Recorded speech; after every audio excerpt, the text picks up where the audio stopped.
तो चलिए खबरों में आगे बढ़ते हैं। भोपाल से बड़ी खबर आ रही जहां पर मध्य प्रदेश का आर्थिक सर्वेक्षण आया है। एमपी की विकास दर में 16.34% की बढ़ोतरी हुई। अच्छी खबर है ये।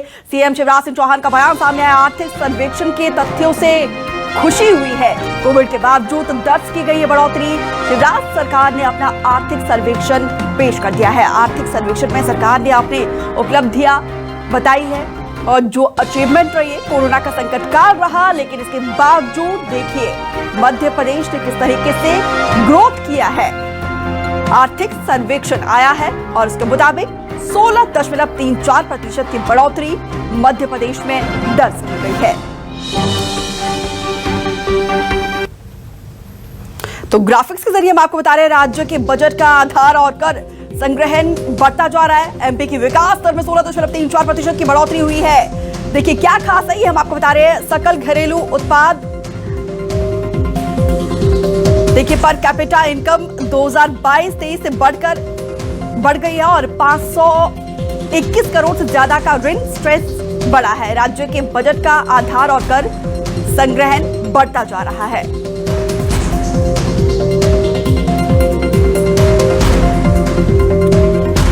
देखिए उपलब्धि राज्य सरकार की तरफ से, जिसका सर्वेक्षण के आधार पर आज ये फैक्ट्स निकल आए हैं। राज्य के बजट के आधार और कर संग्रहण बढ़ा है और विकास दर में 16.34% की बढ़ोतरी हुई है।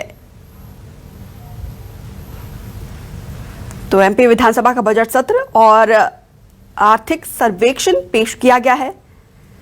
तो पूरा आर्थिक सर्वेक्षण आप समझिए, हम आपको ग्राफिक्स के जरिए बता रहे हैं कि क्या खास रहा है, कितना ग्रोथ हमने किया है, कितना जंप हमें मिला है। हालांकि कोरोना का संकट काल, लेकिन इसके बावजूद देखिए विकास में ब्रेक नहीं लगा है। विकास को गति मिलती रही है और हर एक क्षेत्र में कहीं ना कहीं उपलब्धि मिली है।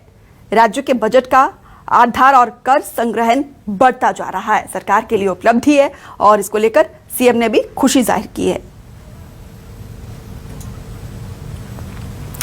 संदीप भमरकर रेजिडेंट एडिटर हमारे साथ जुड़े हुए हैं। संदीप जी, देखिए एक अच्छी खबर निकलकर सामने आई है। आर्थिक सर्वेक्षण में एमपी में कोरोना के बावजूद जो जंप, जो ग्रोथ मिला है वो वाकई में काबिल तारीफ है।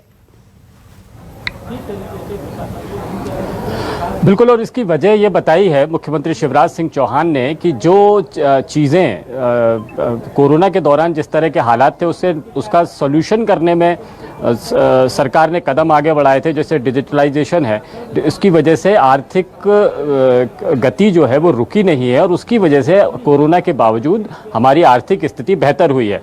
देखिए आर्थिक सर्वेक्षण मध्य प्रदेश किसी भी राज्य का आर्थिक सर्वेक्षण जो होता है वो उस राज्य की माली हालत को बताता है, न केवल ये बताता है कि उसने ग्रोथ कैसे किया है बल्कि भविष्य में क्या किया जा सकता है, ये सब भी क्लियर होता है। तो अब मौजूदा दौर की आर्थिक सर्वेक्षण देखें, इस साल का आर्थिक सर्वेक्षण देखें तो उसमें पता लगता है कि हम अगर $5 ट्रिलियन की देश की अर्थव्यवस्था की बात करते हैं तो उसमें $650 बिलियन मध्य प्रदेश का हिस्सा होगा। यानी एक तेजी के साथ में आगे बढ़ता हुआ मध्य प्रदेश, जिसमें विकास की अपार संभावनाएं हैं, जहां पर आर्थिक हालात अभी ऐसे हैं कि आने वाले दिनों में इसमें और भी विकास हो सकता है। इस तरह के हालात मध्य प्रदेश में बने हुए हैं। अब इसमें सबसे अहम बात क्या है कि तकरीबन 1600 करोड़ का 2001 में बजट हुआ करता था, जो अब 2,47,000 करोड़ तक पहुंच गया है। और इस बार उम्मीद है कि जिस तरह से, जिस गति से आगे बढ़ रहा है कि आने वाला बजट जो कल पेश होना है वो 3 लाख करोड़ से ऊपर का होगा। इस तरह की तैयारियां चल रही हैं। ये सर्वेक्षण बताता है कि तेजी के साथ में आगे बढ़ रहे हैं और कोरोना इसमें अवरोध नहीं बन पाया है। कोरोना के बावजूद गति आगे बढ़ी है। सबसे अहम बात कि प्रति व्यक्ति आय कितनी हो गई है। प्रति व्यक्ति आय जहां पर 2001 में 16,000 रुपये हुआ करती थी, अब वो 1 लाख रुपए से ज़्यादा ये आंकड़ा पहुंच गया है। यानी मध्य प्रदेश में आम आदमी का भी विकास हो रहा है। यहाँ पर आर्थिक गतिविधियाँ सुचारू रूप से चल रही है, कर्मचारियों की संख्या भी बढ़ रही है और कर्मचारियों को फायदे भी दिए जा रहे हैं। संदीप जी आप बने रहिए। न्यूज एडिटर अभिलाष मिश्रा भी हमारे साथ जुड़े हुए हैं। अभिलाष जी, देखिए आर्थिक सर्वेक्षण पेश हुआ है, इसमें कहीं ना कहीं मध्य प्रदेश में एक अच्छा जंप मिला है। इसका फायदा मध्य प्रदेश की जनता को कितना मिलेगा? देखिए, जैसा संदीप बता रहे हैं, वाकई में ये जो आर्थिक सर्वेक्षण आया है, ये न सिर्फ सरकार को राहत देने वाला है, बल्कि मध्य प्रदेश की जनता के लिए भविष्य की उम्मीदों से भरा यह आर्थिक सर्वेक्षण है। और जैसा कि संदीप जी जिक्र कर रहे थे कि आर्थिक सर्वेक्षण वो प्लेटफॉर्म होता है जिसके आधार पर सरकार अपने बजट का निर्धारण करती है। अब जो इसमें हम पैरामीटर्स देख रहे हैं वो बहुत अच्छे हैं और सब्सटेंशियली हम देख पा रहे हैं कि इसमें काफी ग्रोथ देखी गई है। खास तौर से जैसे संदीप ने जिक्र किया है कि प्रति व्यक्ति आय बढ़ी है, यहाँ पर जो विकास दर है वो 7.06 वो बढ़ी है। प्रदेश की जीएसडीपी, ये एक बड़ा इंप्रूवमेंट नजर आ रहा है। खास तौर पर जिस तरह से यहाँ पर जो बड़ा एक आरोप विपक्ष लगाता रहा है कर्ज लेने का, पिछले 20 दिनों में 3000 करोड़ से ज्यादा का कर्ज लेने का आरोप लगा रहा है सत्ता पक्ष पर विपक्ष, उसको लेकर के जो डेटा है इसमें दीपिका वो देखने वाले हैं। वो ये कह रहे हैं कि हम पहले जो है हमारा जीडीपी के जीएसडीपी के लिहाज से अगर हमारा ऋण का जो रेशो होता था, मतलब जितनी हमारी जीएसडीपी होती थी और हम उसमें कितना % ऋण लेते थे, तो 2005 में वो करीब 40% होता था, 39.5, जिससे धीरे धीरे सरकार ने घटाकर 22% के आसपास 22.6% ले आए हैं। मतलब लगभग आधे के आसपास आप अपने कर्ज को लेकर आए हैं। यहां पर एक चीज समझनी होगी, कर्ज का अगर हम आंकड़ा रुपए में देखेंगे तो वो बढ़ रहा है, लेकिन हमारी प्रदेश की आर्थिक जो सेहत है वो भी संभल रही है। उस लिहाज से वो रेशो कम हो रहा है, जो कि एक अच्छा पैरामीटर कहा जाता है स्वस्थ आर्थिक व्यवस्था के लिए। संदीप जी यहाँ पर हमारे साथ जुड़े हुए हैं, रेजिडेंट एडिटर। संदीप, मैं जानना चाहूंगा, बजट अब जो है चूंकि चुनावी बजट भी है और आर्थिक सर्वेक्षण कहीं ना कहीं सरकार को बहुत राहत देता है कि वो लाडली बहना योजना या दूसरी ऐसी योजना जो कि शिवराज सिंह चाह रहे हैं कि लास्ट में अंतिम साल में जनता तक पहुंचाई जाए सीधे फायदे, उसके लिए काफी हद तक राहत और रियायत देने वाला ये आर्थिक सर्वेक्षण लग रहा है। बिल्कुल, इसका पैरामीटर्स अभिलाष जिस तरह से आप बता रहे हैं कि ये पैरामीटर्स वो हैं जो आने वाले दिनों में नई विकास योजनाओं का आधार बनते हैं। यानी आने वाले दिनों में केवल खर्च देखकर ही नहीं बजट बनेगा, बल्कि विकास में और आगे क्या किया जा सकता है। यदि कहीं बजट की ज़रूरत पड़ भी रही है तो उसकी संभावनाओं को देखते हुए बजट लिया जा सकता है। आपने बहुत इंपॉर्टेंट बात कही है। इन दिनों सियासी आबो हवा में सवाल उड़ रहे हैं कि सरकार लगातार कर्ज ले रही है, और आपने समझाया भी अभिलाष बहुत बेहतर तरीके से कि यहाँ का आंकड़ा जरूर बढ़ रहा है, लेकिन सरकार के आर्थिक संसाधन भी बढ़ रहे हैं। उसके मुकाबिल अभी बीते कुछ सालों में जितना प्रतिशत का कर्ज होना चाहिए था 45 से घटकर अब वो 22 के आसपास में पहुंच गया है। ये इंपॉर्टेंट बात है। यानी कर्ज अगर बढ़ा है तो हमारी आमदनी भी बढ़ी है, हमारा आर्थिक इंफ्रास्ट्रक्चर भी ठीक ढंग से खड़ा हुआ है। अब जहां तक आपने बजट की बात की है, यह आर्थिक सर्वेक्षण जिस तरह से उम्मीद जगाता है,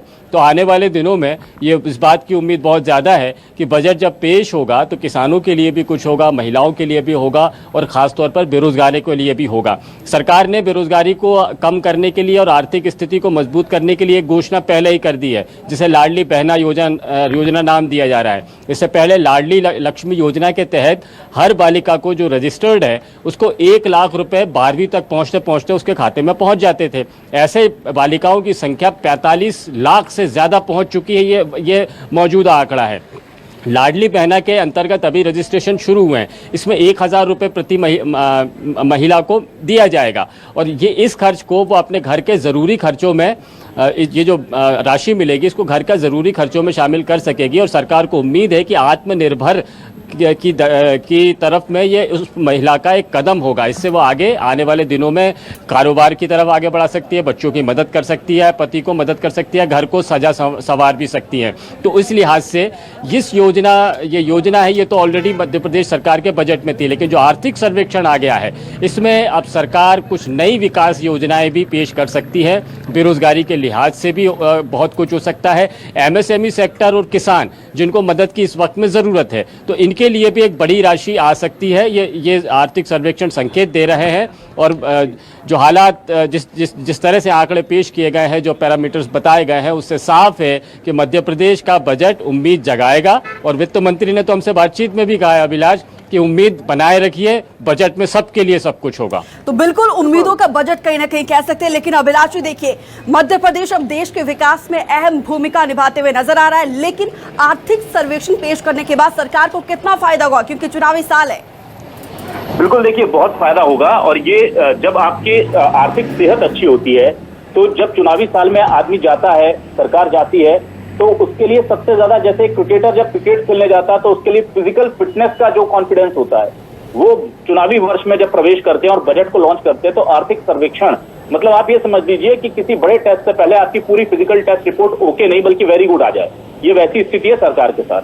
अभी मैं यहाँ पर एक और चीज महत्वपूर्ण देख रहा हूँ, संदीप से भी मैं शेयर करना चाहूंगा कि फ्रीवीज को लेकर के तो आप निशाने पर रह सकते हैं विपक्ष के, क्योंकि बीजेपी के केंद्रीय स्तर के बड़े नेता खुद पीएम मोदी कहते हैं कि फ्री योजनाओं को मत दीजिए, आप इंफ्रास्ट्रक्चर में पैसा लगाइए, पूंजीगत निवेश कीजिए।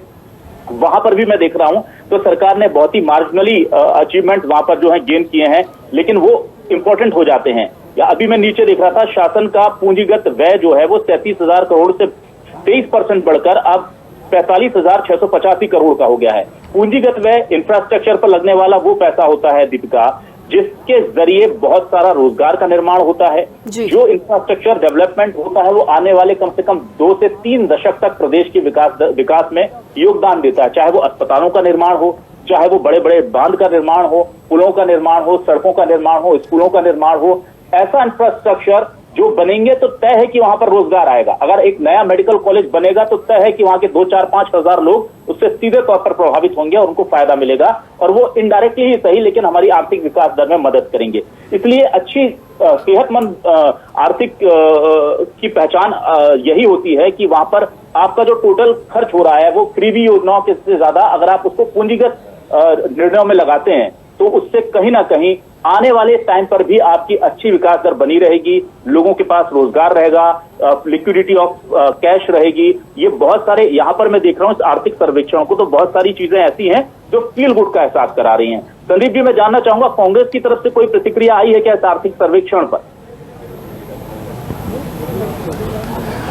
देखिए, कांग्रेस आंकड़ों को स्वीकार नहीं कर रही है और कांग्रेस ये कह रही है कि ये आंकड़ों की बाजीगरी है। पिछली बार का जो आर्थिक सर्वेक्षण था उसमें भी गलत आंकड़े पेश किए थे विधानसभा में, और सवाल इस बार भी उठाए गए हैं कि आर्थिक सर्वेक्षण के आंकड़े केवल सब्ज बाग दिखा रहे हैं, आपको सब कुछ अच्छा अच्छा दिखा रहे हैं, इसमें हकीकत से ये आंकड़े दूर हैं। अभी ये कहा जा रहा है कांग्रेस की तरफ से। कांग्रेस का ये भी कहना है कि बजट में भी और आर्थिक सर्वेक्षण में भी जो चीज़ें पिछले सालों में सरकार ने बताई हैं उन्हीं आंकड़ों को रिपीट किया जा रहा है। यानी एक बार कोई उपलब्धि हासिल कर ली गई है तो उसको बार बार गिना के, हर साल दर साल गिना के सरकार केवल वाहवाही लूट रही है। अंदर से सरकार का खजाना खाली है, विकास योजनाएं अभी नहीं चल रही है, और जहां खर्च किया जाना चाहिए वहां खर्च ना करके केवल सरकार उन क्षेत्रों में खर्च कर रही है जिससे कि पब्लिक की नज़र में सरकार कुछ करती हुई नजर आई। ये कांग्रेस का कहना है।